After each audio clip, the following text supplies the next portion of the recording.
देखिए, Karnataka high court का ये फैसला अलग नहीं है। उन्हीं तरह के फैसलों के क्रम में एक और फैसला है जहां स्पष्ट तौर पे न्यायपालिका आरएसएस के एजेंडे के समर्थन में खड़ी हुई है।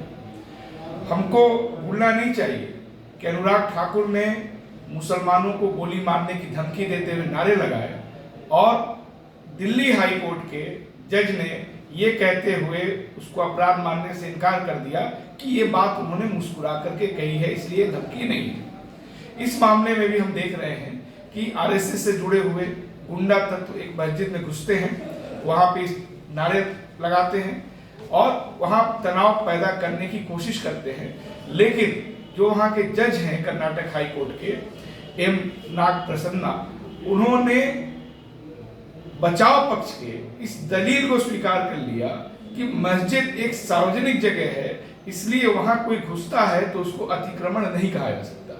इस तरह के जजमेंट के बाद जो आरएसएस से जुड़े हुए गुंडा तत्व हैं उनको खुली छूट मिलेगी कि वो किसी भी मस्जिद में, चर्च में घुस कर क्या अराजकता फैलाए, क्योंकि उनको पता है कि उनको बचाने के लिए जज साहब खड़े हैं। दूसरा, ये भी कहा गया कि इस तरह का कोई भी एक्ट सामाजिक समरसता को, शांति को भंग नहीं करता है। जब इस तरह का आप जजमेंट देंगे ऐसे अपराध पे, तब तो अपराधियों का हौसला बढ़ जाएगा और किसी भी मस्जिद में घुस करके इस तरह की नारेबाजी करेंगे।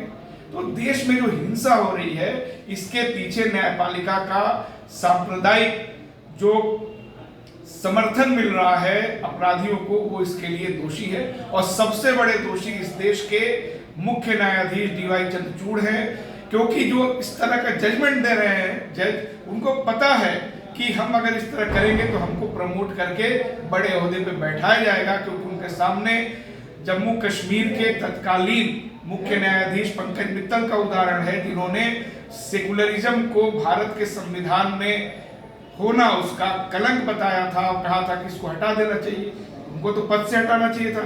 लेकिन डीवाई चंद्रचूड़ ने उनको सुप्रीम कोर्ट में ला दिया। तो विक्टोरिया गौरी का एक उदाहरण ऐसे जजों के सामने है जो मुसलमानों और दलितों के खिलाफ, ईसाइयों के खिलाफ बोलती थी, उनको उन्होंने जज बना दिया, भाजपा की नेता थी।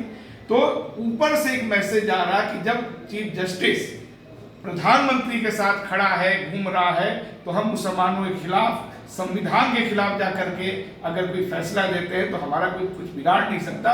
न्यायपालिका की छवि इससे खराब हुई है। ऐसे जज को तत्काल अपने पद से हटाना चाहिए, ये कांग्रेस पार्टी की मांग है।